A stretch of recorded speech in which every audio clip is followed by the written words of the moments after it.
Thank you for taking a bit of time in your busy schedule to talk. Just to orient you, I'm closing out Your Life in Process and I'm launching Wise Effort, a new podcast. And I was looking back over all of the interviews that we've done, all the conversations. And if you include the summits that you've been on with me, this will be my 9th interview with you, Dr. Jud. 9th. Wow. We're going to squeeze something new out of you today. We've talked about everything from anger. We talked about brain myths. We talked about anxiety. We've even talked about eating and what your book is about. We sort of laid a framework for it. And today I was hoping we could get a little bit more applied because I know you're doing a ton of these interviews. I've listened to a few of them and you have such a great framework. And I want to try it out on some of my ugliest eating habits. Although they're not ugly, we won't judge. But I'm wondering if you would try out some of your tactics on me. That would be really fun. Yeah, let's do it. Before we do that, last time I saw you, we were in Anaheim. We had a conversation over breakfast about eating and how this book is coming out at the same time that all these GLP-1 agonists are coming out. And how does it marry with the current theme around using medication? So I wanted to ask you about that, and then we can go into some of my ugly eating habits. You can apply your methods. Perfect. Yeah, let's do it. So what's happening there? How are you having a book about behavioral and sort of neuroscience approaches to eating when there is such a focus on now medication playing a role, and how are you navigating that with your patients or even in your own conceptualization of eating? Yeah, I've seen a number of things that are very interesting. One is that I think there's a constant search for a magic pill. And, as far as medications that really get at, these voices in people's heads where they're having this constant fight with themselves, this constant conversation around food. I've heard stories, and I've had one or two patients report that, the cravings just aren't as strong. I've seen this also with alcohol. And so there seems to be something there that is helping some people. I've also seen one of my patients where she said that the cravings just weren't as strong. It stopped working for her like 4 months in. I'm not sure what the story was, but she came back to me kind of in a panic because she basically said, "Oh, this is the magic pill. This was it." And then it stopped working. And so I don't want to generalize. I don't know what happened with her. But I think generally speaking, I wish there was a magic pill. I don't think there's going to be one anytime soon. I think the sophistication of medications is getting better.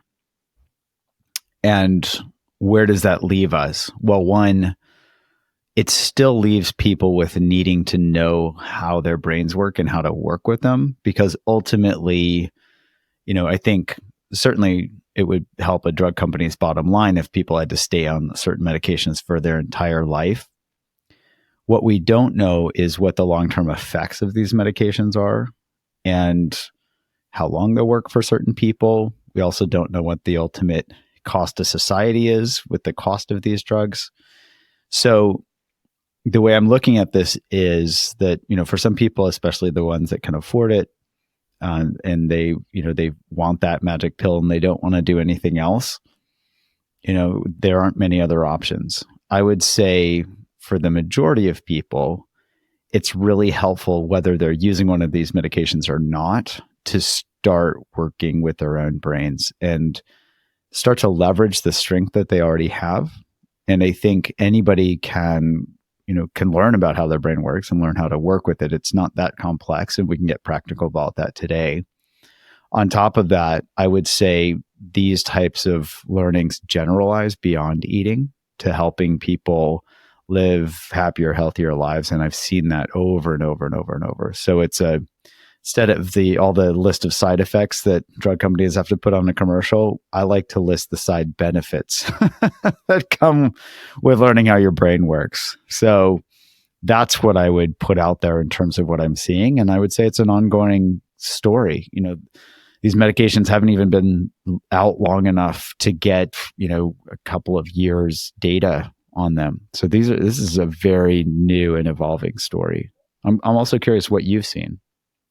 Yeah, I've really seen a mixed bag. I've seen for some folks them being the thing that helps them, in terms of years and years and years battling obesity, battling diabetes. And this is like finally something that has been helpful. Maybe they haven't wanted to do surgery, and that's what they were looking at as the other option. And then I've also seen folks that start on these medications and then they have to change for some reason, either because they're not available or because they cost too much. And not all of them work for everybody. The ones that do get on them, they worry that, will I ever be able to get off? Maybe I want to get pregnant. They're not tested for things like pregnancy. And so that's where there's just a lot more questions than answers, I think. And I'm with you where there are so many benefits to learning how to bring mindfulness, compassion, kindness, getting to know our brain to our relationship with eating, that eating is something that is very much part of our human experience that we enjoy, we connect through eating. And there's a way in which we can learn how to eat differently that expands beyond just the food in, food out intake experience, that there's another option. What I really love about your book and your approach, and even in the description, you describe it as what you said, it's like, it's not a diet book trying not to be a diet book, that we know that dieting is out. Even Pepsi has ousted diet. We don't even drink diet Pepsi anymore, right? Yeah. That we know that that's not the direction we want to be headed in. And your approach is such a non-pathologizing approach, such a life-enhancing approach. And also it's just fun and interesting and has this whole like scientific self-help component to it. So I just think that people will find that to be more enriching, maybe medication. But I also understand why people want to try medications. So let's talk about your approach. And I tested myself this week I took note of 3 incidences when I ate when I wasn't hungry. Oh, wow. It's such a human experience. But I have these three examples. Yay, data. And and so and I have good, like, what were the cues? What was the consequence? And I would love for you to work with me on them. And it's just also just to normalize that everybody eats when they're not hungry sometimes. I'm going to give you an example, and I want you to use your model on it and tell us what you're doing. And then for folks that want to do it from themselves, they can go get the hunger habit and you have it. I mean, like you do, Dr. Jud, you break it down for us so that it's super accessible and applied, and folks can work themselves through this model. But the first example is Kit Kats. So I'm making a cake for my son, and part of the cake has a Kit Kat element. I'm making like a horse stable with Kit Kats on it. And I have like 10 piles of Kit Kats on my counter. Hi, I'm Dr. Diana Hill. Thank you so much for joining me with Your Life in Process. And if you want more, if you're interested in applying these processes to your daily life, join me at my membership, More Life in Process. At More Life in Process, you will get meditations for you to practice at home. You'll get extra bits from the episode that maybe got recorded after the fact. You're going to get PDFs and handouts, things that you can use to apply your daily practice to your life. And I can't wait to see you there. $5 a month, $50 for the year. You can go to yourlifeinprocess.com to sign up. And Kit Kats are not my favorite candy by any means. Like if it were Halloween and we were exchanging Halloween candy, Dr. Jud, I would give you my Kit Kats for your Reese's Buttercups, like hands down. Oh, wow. But these Kit Kats are on my counter, and I've just been noticing them for the past few days. And then I was late to go pick up my son. I needed something to eat. There were Kit Kats on the counter on one side. The other side was my big bowl of fruit. And the only fruit I had in my fruit bowl were grapefruit, which is like not an option when you're driving in the car to go get your child. And so I was like, Kit Kat, grapefruit. Okay, fine, Kit Kat. And I jumped in the car, ate the Kit Kat while driving to go get my son late. And I was like, that was just not worth it. It's not even my favorite. And I didn't even really get to enjoy it. And yeah, it was just a not worth it kind of moment. So walk me through, how would you use your model for that type of eating when you're just kind of like the impulsive grab? Yeah. Well, and I've got the commercial in my head. Was it break me off a piece of that Kit Kat bar, right? Yeah. So first I would say, if you wanted to trade me your Kit Kats for my peanut butter cups, I would say no way, Jose, because I really, it's a pretty crappy milk chocolate. I do like the crunch, but I'm with you. Not a big fan myself. No. But just like all the other candy bars, they try to set it up with the perfect amount of sugar and then crunch and mouthfeel and all of this to get people, to eat more and more and more, so that you keep breaking off that piece of the Kit Kat bar. So you grab the Kit Kat, you eat it on the go, and it's not even that rewarding. So the way that I would approach that, and just, let's very quickly set up the frame. So 3 steps. First step is being able to recognize an eating loop, whatever the habit is, whether it's eat fast, eat on the run, eat crappy food, whatever. The second is really asking a simple question: what am I getting from this? Which taps into the reward-based learning aspect of our brain. And just, to keep it really short, if something's rewarding, we're going to keep doing it. If it's not rewarding, we're going to stop. And then the third step is finding what I call the bigger, better offer. And so we leverage that same reward-based learning process, and we give our brains something better. So let's walk through that. It sounds to me like the loop is, got to grab something fast, but it's crappy food. Is that fair to say? Yeah. Yeah, that's a good loop. That's fair. And it's too clunky. Yeah, too hard to eat the healthier option. Okay. So the first step is always the easiest. I think of it as just asking the question, why am I reaching for food? And what am I reaching for? What type of food am I reaching for? So I'm reaching for food because I'm hungry. There's the why. And the what is the Kit Kat versus something healthier. So the second step would be leveraging the strength of the brain in terms of really exploring what the result of the behavior is. And the reason we focus there is that anything is going to get reinforced based on how rewarding it is. So instead of telling ourselves we shouldn't eat the Kit Kat bar, we can simply ask a question and explore, what am I getting when I do eat this? So let me ask you, if you can feel back and not think back, but feel back to that experience and let your body do the talking. What was it like when you ate the Kit Kat bar, and what was it like afterwards? How would you describe that? What the result was? I think I actually was hungry, like I needed a snack, so it was a quick response. I felt the quick rush of like, oh, yeah, I needed sugar fast. And so I had a little boost, and then it was like, this isn't that good. I remembered, I don't like these that much. I don't like it. It's kind of dry. It's not my kind of chocolate. I have an association with that kind of chocolate too. I think about like poor farming practices. So I have all of that as well. Taking advantage of people.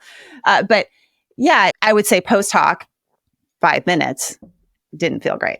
And I was kind of still hungry, honestly. It really actually didn't fill me up. It's interesting you say that, because often when I eat, something sugar laden or very refined carbohydrates, I'm hungry 20 minutes later. It's amazing. It's like, did I just eat a whole bowl of pasta and now I'm hungry again? How's that work? Yeah. Well, how it works is that it gets digested really quickly, and our body says, okay, more please, because it's trying to set us up to prevent us dying when there's a famine, right? That's how our survival bodies and brains are set up. So anything with a high sugar content or easily digestible, like refined carbohydrates, our body is going to say, this is great, keep it coming. And then it's going to store it all as fat. So it's going to try to, I think of it as trying to clear out the closet so we can pack in more, so to speak. Mm-hmm. So interesting you say that. I noticed the same thing myself, and I've had tons of patients that notice that as well. So that is the crux of the second step, which is not telling ourselves we shouldn't eat Kit Kats, but really listening to the wisdom of our bodies. I think of it this way, our feeling body is much stronger than the thinking brain. So here, it didn't sound like you had to tell yourself, if you were to have that situation happen again, that, oh, I shouldn't eat the Kit Kat. What you can do, and this is what our brains naturally do, is we're going to make decisions based on simulating the experience, even if we're conscious of it or not. And that simulation comes from previous experience. So if we paid enough attention to the previous time that we've done something so that we have a very good database, our body is going to say, hey, the last time you ate that Kit Kat, it wasn't so good. Are you sure you want to do that again? And in fact, my lab has done studies with our Eat Right Now program. We find that it only takes 10 to 15 times of somebody doing this for that reward value to drop below zero and for them to shift that behavior. But let me ask you, how many more times do you need to repeat the Kit Kat experience to shift that behavior? I actually honestly don't think I need to repeat it all that much. I mean, just having this conversation with you is repeating it, right? In some ways, I'm rehearsing the memory of it not being that good. And that's updating probably my brain to some degree, remembering, oh, it wasn't as good as I was wanting it to be. Doesn't mean I'm not saying I'm never going to eat a Kit Kat again, but it didn't really do it for me. So I don't need to. And I just want to say that Eat Right Now is an app that people can download and practice this on themselves. So they're kind of would be doing what you're doing with me right now, but you'd be doing it sort of in an app format, right? Yes, absolutely. Okay. I'm plugging you. I got to plug you. Dr. Thank you. Appreciate it. You got good stuff out there. Okay. Yeah. So after the second step, the second step's really where shift starts to happen. And sometimes that's all we need, right? And it actually blends into the third step, which is finding this bigger, better offer. Sometimes the bigger, better offer is simply not doing the old behavior. So if it's overeating, it's stopping when we're full, or what's the Japanese term, ari hachibu or something like that, where it's people in Okinawa that eat to 80% full. Mm-hmm. And they're actually, so they're one of the blue zones where it's like, oh, this is actually really helpful for your health. And that's what their culture is to not overeat. So any of us can notice what it feels like to not overeat versus overeating. And we see that not overeating feels better. Our bodies already know this. So I think of that as the bigger, better offer. It could be simply in this situation, not eating a Kit Kat bar, but your body says, hey, I still need some calories. So if you had a do-over, what would you replace that Kit Kat bar with? Let's say that you had something other than grapefruit, which is not the best driving food. Well, okay, so there's two places that I would do it over, which I generally try and do. One is waiting. I'm not going to starve to death. I have enough on me to survive. Waiting a little bit longer to pick up my son and go get a snack. Kids are always starving at 3:00 when you pick them up from school. It's like as if they have not eaten all day. They haven't eaten since lunch, but they burn through it. So going and getting a snack with him and sitting down and enjoying a snack with my son, that would be so much of a bigger, better offer than eating a Kit Kat in the car. So being able to do that. The other option is what I try and do is finish my day. So I have like a little half an hour break between when I'm done and when I go pick up my son, just to also just regroup. Mm-hmm. And sometimes that's having a snack if I had an early lunch, or sometimes it's just regrouping, going for a walk, whatever I need to do. So those would both be bigger, better offers for me. And in general, I'm pretty good at it, but it doesn't always happen. So yeah, but I know that feeling. I definitely know that feeling. I've just done a ton of research in the area of self-compassion in eating, and a lot of your work maps onto that, because a lot of what people do when they eat the Kit Kat bar, which I don't do anymore, but back in the day, I would do, is beat myself up for eating the Kit Kat bar and then come home. And then there's like 9 more Kit Kat bars in my kitchen because I have this cake to make, and I would eat 3 more of them, because now I feel bad about having the Kit Kat bar. So might as well eat the Kit Kat bar to like get rid of the bad feeling that I have about eating the Kit Kat bar. It can cycle out of control. And a lot of my history is around, I was anorexic and then I was bulimic. So I've been through the whole gamut. And there is good research on self-compassion, especially after you've had like one of these eating experiences that isn't like the perfect eating experience. It helps you get back on track. And, so like everyone eats Kit Kat bars sometimes. What do you want to do now? And that bigger, better offer is part of that kindness around food. I'm so glad you bring that forward, because that was the only other thing I was going to mention. And that highlights how we can get stuck in habits of shame and guilt. We feel guilty for things that we've done and then ashamed of ourselves. And there are a number of patients that I can picture their faces where they were in these old habits of basically shame eating. I'm thinking of a patient, I think I wrote a little bit about her in The Hunger Habit, where she had developed this habit of binge eating as a way to numb herself, as she put it, from her negative emotions. And so as you're highlighting, it's like the irony is, we eat a Kit Kat bar, we feel guilty for eating it, and that guilt feels unpleasant. So our brain says, well, eat another Kit Kat bar because that's a way to numb yourself. It's crazy what our brains are set up to do when we don't know how they work. Yeah. There was a research study where they had people who have a tendency to binge eat, and they induced a negative affect by giving them, do you know what the RAT test is? It's a psychological test where they give you remote associations. So they'll give you like shoe and tissue and soap.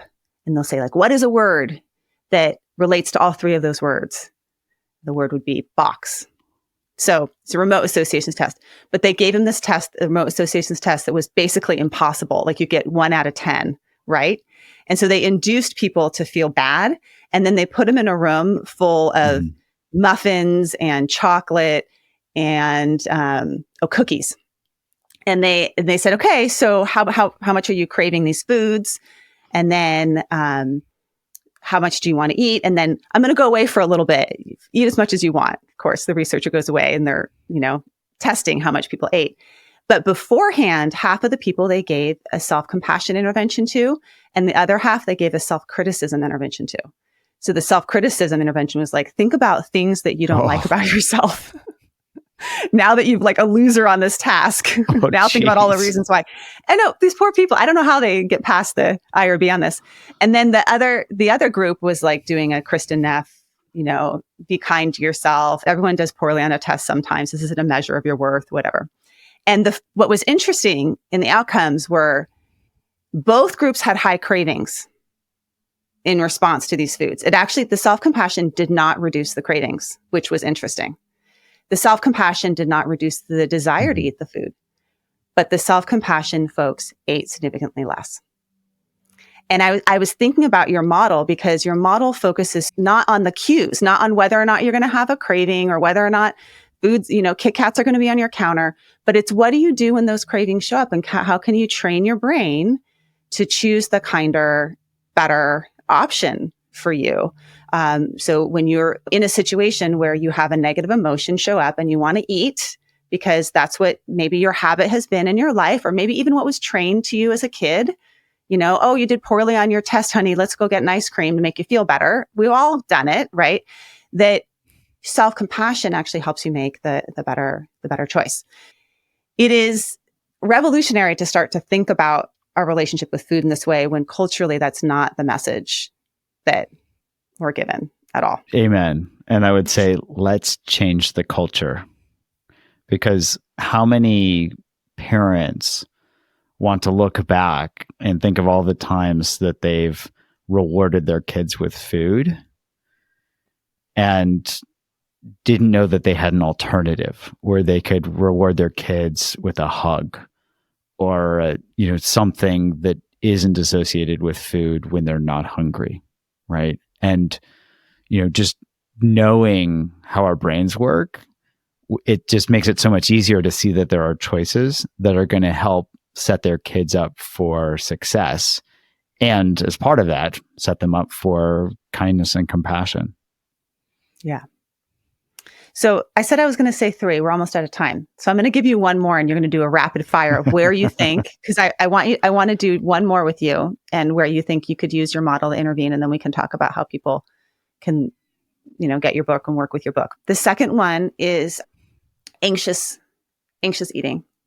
And this was at like sort of a social event where I was feeling a little bit anxious, and I was using food both to fit in with the group, but also using food to kind of like down regulate some of my tension in my body and my anxiety in my body. And it felt very mindless. And I wasn't really hungry. I couldn't even tell if I was hungry or not because I was anxious. Sometimes my hunger just goes underground when I'm anxious. I don't even feel hungry. But using food to kind of soothe that anxiety. What do you do with that? You're also an expert on anxiety and you have the whole unwinding anxiety program, but how could you target both of those? Yeah. So here I would say it starts with checking in with ourselves and asking that question again, the first step, why am I reaching for food? So am I reaching for food because I'm anxious or hungry? And if we can't tell in the moment, it's probably not that we're hungry because our body signals, and this isn't true for everyone. I had a whole group of patients who struggle with binge eating disorder that it took them a while to recalibrate their ability to see the difference between or feel the difference between homeostatic and hedonic hunger. This homeostatic hunger, that's the stomach rumbling, where we're just, we just know that we need some food, versus the hedonic hunger, which is a misnomer because we're not actually hungry, but it's highlighting how we're associating food with mood. We're eating because of emotion. So just taking a moment to pause and ask, why am I reaching for food? And just to let that question sit. And if our stomach isn't rumbling and we've eaten relatively recently, there's a good likelihood that there's some other reason. And then we can kind of simulate, okay, what was it like last time when I ate in a situation like this? What did I get from that? So that we can, bring up that reward value and see if it's really, if this is going to be rewarding for us or not, which helps us become disenchanted. That's the second step. And then the third step, bringing compassion in and asking this question, well, what do I need right now? Do I need to take a pause? Do I need to take a breath? Do I need to do something to really help with the actual cause of the anxiety so that we can actually get at the root of the issue, as compared to, putting a Band-Aid on for a moment. I love that. The what do I need right now is such a good question to pause and ask ourselves, especially around food. And that helps with the disentangling the emotion from the physiology. And then sometimes we have to ask again, and what is it you really need? Because if the answer is, I just need a Kit Kat, it's what is it you really need? Because there might be something underneath that. So folks want to learn about how to do this on themselves. And I do think there's a nice pairing between the book and the app, because the app helps you do it real time. And the book, you kind of read about it and work through it. And then with the app, you can practice it on yourself on, sort of a real time, day-to-day basis. But just tell us a little bit about those, Dr. Jud, and just a quick update on the research on those and where people can learn more about it. Sure. So very briefly, we've been studying the Eat Right Now program for years now. It's now the first CDC recognized diabetes prevention program that's based mainly on mindfulness and awareness. So we're really proud of that.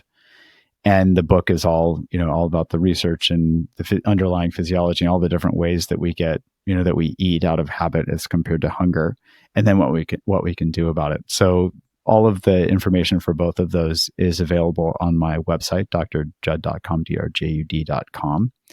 And of course, people can go to wherever they buy books if they want to, if that's easier. But they can learn more, and there's a bunch of free resources on the website as well if people are interested.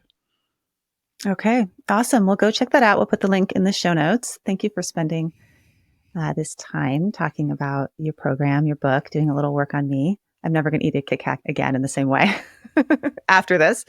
And just really appreciate our 9th interview together. Really appreciate it. And it was good to see you in Anaheim. And I got to see what Dr. Jud eats for breakfast. It's incredibly healthy, no coffee, which I'm going to not be your friend anymore, but because you like Reese's Buttercups too, maybe I'll be your friend. But yeah, you're a green tea drinker and you eat eggs for breakfast. People want to know. Yes. Yeah. Super healthy.